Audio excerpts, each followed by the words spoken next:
I'm Madison Mary and welcome back to my channel. If you are new here, please don't hesitate to click that subscribe button down below. And without further ado, let's get into the video. So I'm really excited to do this. I recently saw one that was posted by Hailey at Pages of Hailey, who I love her to death. And I was like, you know what? This could be a really fun idea. So I want to give credit to her because that's where I got the inspiration from, although I know a lot of people have done these videos before. So I'm going to be reacting to 1-star reviews of some of my favorite books. This is going to probably go horribly and I'm probably going to get a little bit, you know, but it could also be really fun. I know that everyone has their opinions and I'm in no way saying that if you don't like these books that's a problem. Like, everyone has their own opinions and this is just supposed to be a fun video, okay? So without further ado, let's get started. I'm gonna jump onto Goodreads. So the first book I'm gonna start off with is actually going to be Percy Jackson and the Lightning Thief.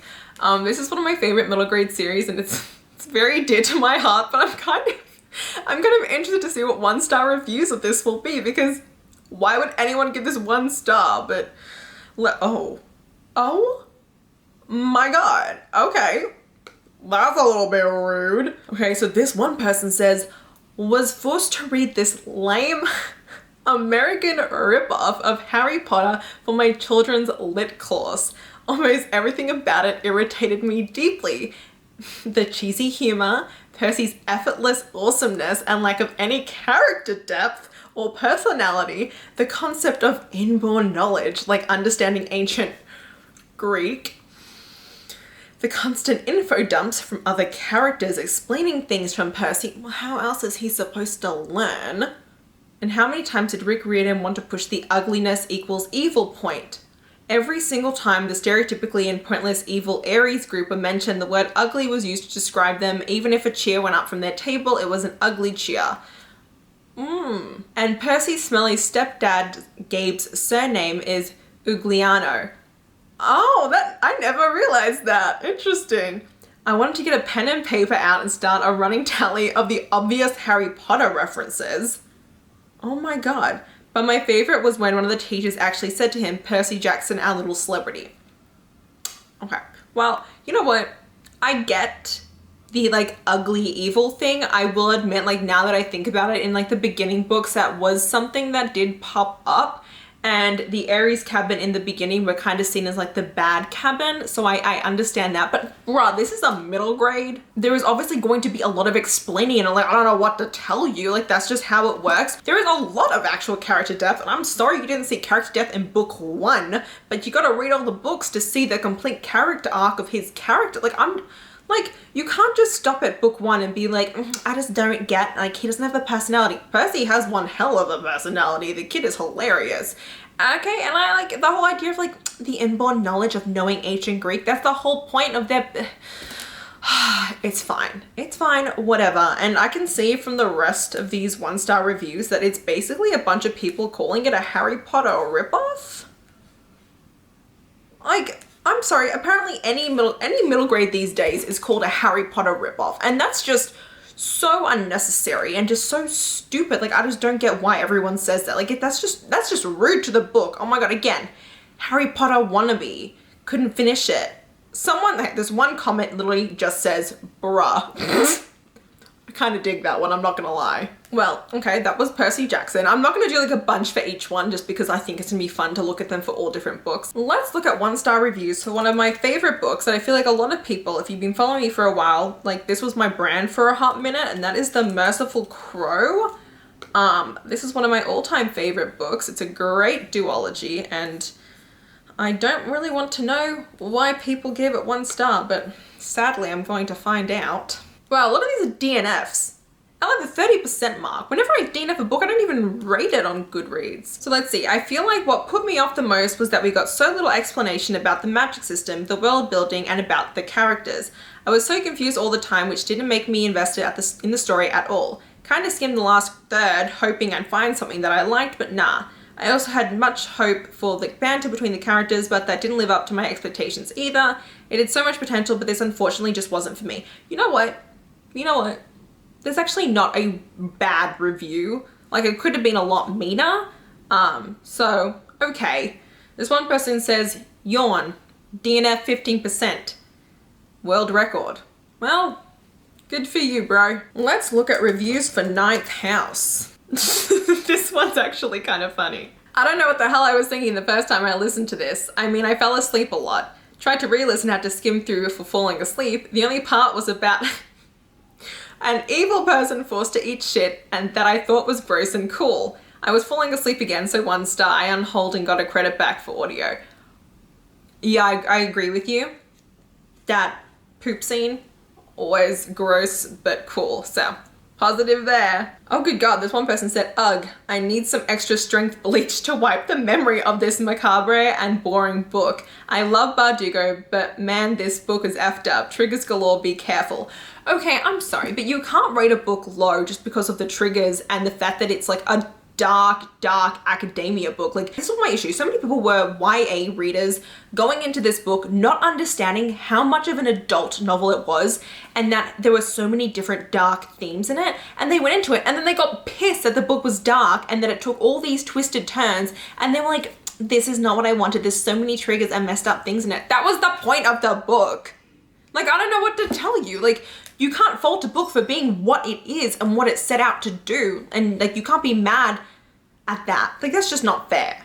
Yeah, so it looks like a lot of these people are saying, oh my god, I loved the Six of Crows duology, but this was just not it for me and it was very hard to read. It's an adult book. Like, I don't know what to tell you. Oh my stars. Okay, let's move on because I'm gonna get annoyed. Let's look at Beyond the Ruby Veil, which was my favorite book of 2020. Oh my god. The first one is someone who said 0 stars. If I could. What did you say? Oh my god, hang on. I'm so sad. Okay, 0 stars if I could. This book compiles the worst possible features of any YA debut. This book only has its world building to recommend it, and even that aspect was flimsy. I have never met a more unlikable protagonist and narrator than Emanuela, and I live unlikable characters. I know that her selling point was that she was a chaotic lesbian, but holy hell, this girl needs a fucking leash.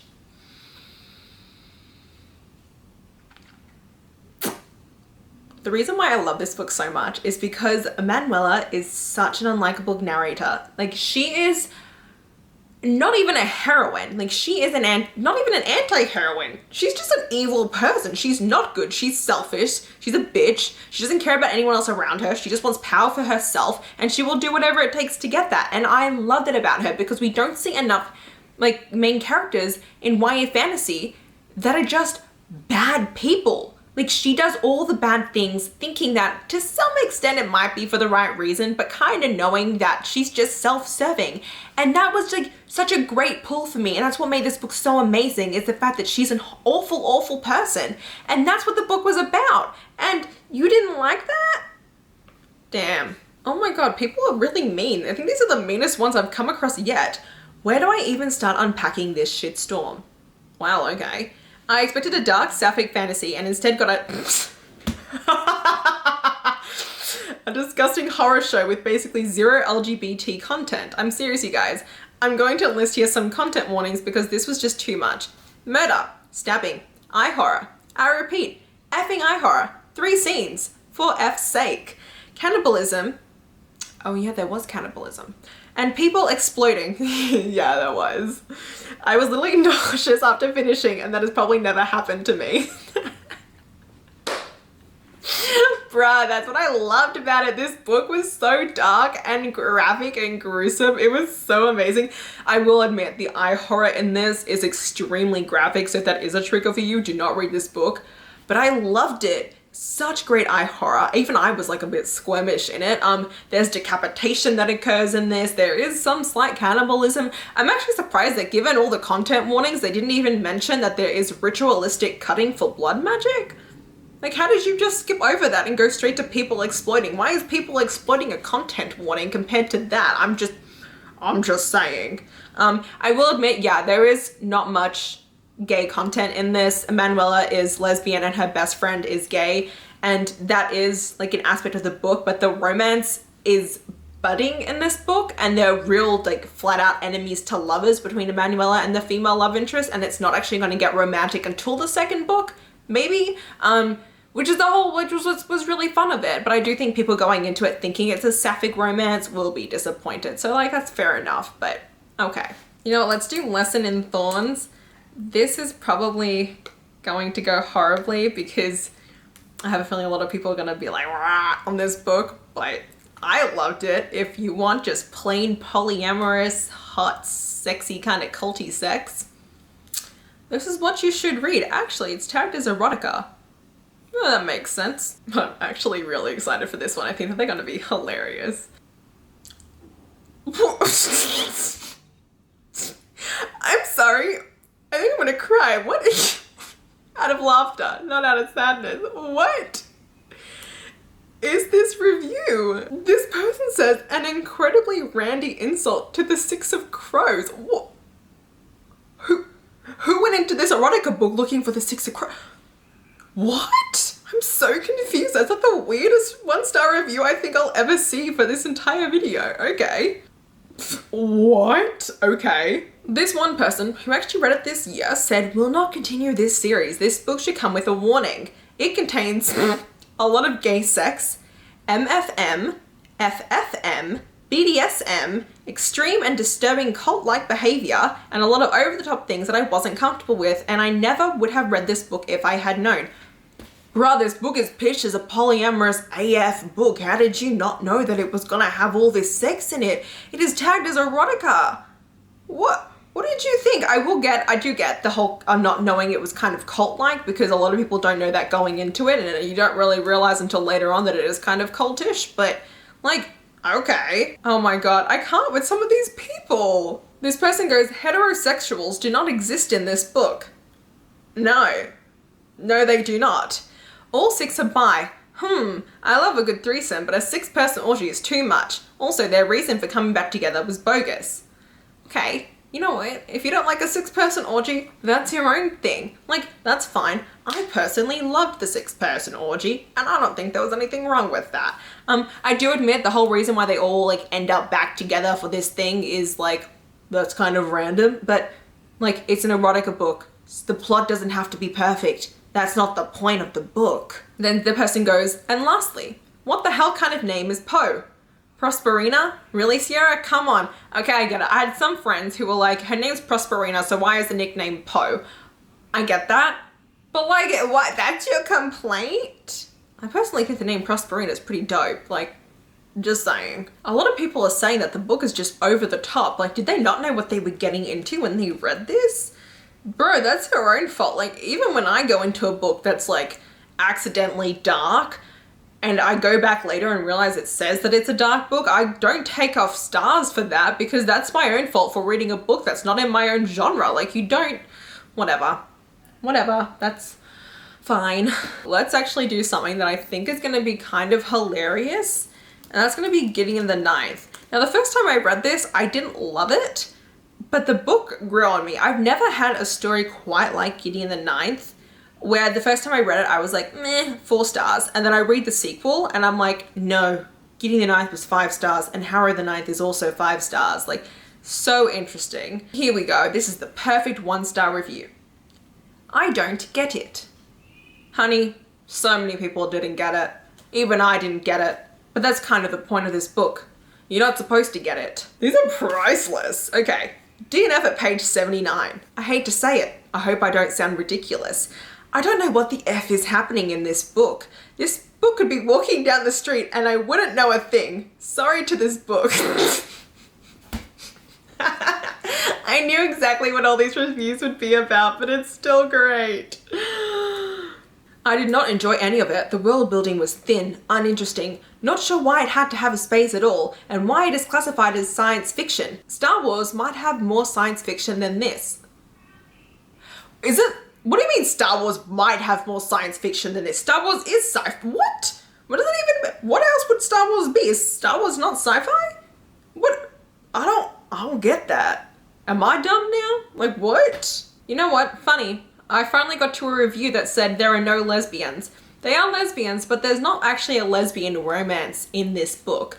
Well, if there is kind of one, but it's like the mildest subplot you'll ever see. I'm actually surprised that not more of these reviews complained that it wasn't lesbian enough. Okay, you know what? And finally, we're gonna end with a bang that I think is going to hurt my heart, but I'm gonna do it for you. I really don't want to do this, but we're gonna look at The Shadows Between Us by Tricia Levenseller. I love this book so much. I read it in one sitting. It's one of my favorites, but we're gonna look at the 1-star reviews for it. Okay, this is funny. It starts off with a quote from the book, which I think is the intro line, which is, "They never found the body of the first and only boy who broke my heart, and they never will." And then it goes, spoiler alert, they did, actually, and it didn't matter, because nothing in this book makes any sense. That's hilarious. Oh my god, okay, this is just rude. Oh, I don't remember okay, so when I read this book, I read it as an ARC, and there was no like author dedication page. Those aren't printed in ARCs. You don't see that's just not in there. Apparently in the dedication, she called it a Slytherin romance. And so a lot of people have a lot of issues with that, which is fine and fair enough. I'm kind of over anyone mentioning anything that's Harry Potter-esque, and I think that people getting caught up over something being called a Slytherin romance and then feeling like it's not. This one person goes, "This was bland. So goddamn bland. Did I mention bland? I went into this so excited and ready for the villain-villain romance and a kick-ass main character, but where was it?" She was kick-ass. The only thing I liked about her MC was that she was sexually active and not a virgin like most YA fantasy MCs. Truth. But other than that, nothing. I stand her for the first 3 chapters and I did not care. She was far from a villainous cunning queen. She had so many opportunities to show that she was, but never did, so it was the point. And as for the Shadow King, I also didn't care about him. I had assumed he would be just as dark as Alessandra, but was the opposite, and them as a couple, no chemistry, no tension, and no damn spark. I only enjoyed one of their scenes because it reminded me of the Caroline and Claus in the Vampire Diaries, but that was it. So unfortunately, this was not for me.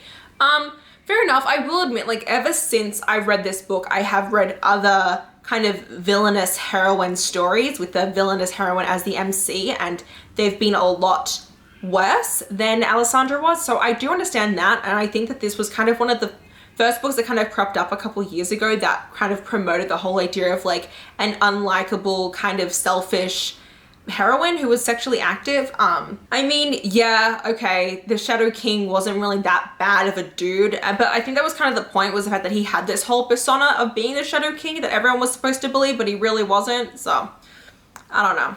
I'm just gonna stop here because I can't be bothered doing this anymore, and it's kind of draining the life out of me. Ow, I just shut my finger in my laptop. Okay, anyway, let me know what one of your favorite books is that people hate, because I'm curious to know, because I suffered so you can suffer. And yeah, that's it for this really, really fun video. If you did enjoy it, please hit the like button down below. If you want to see more of me, please subscribe to my channel. And until next time, thanks a bunch, everyone. Bye.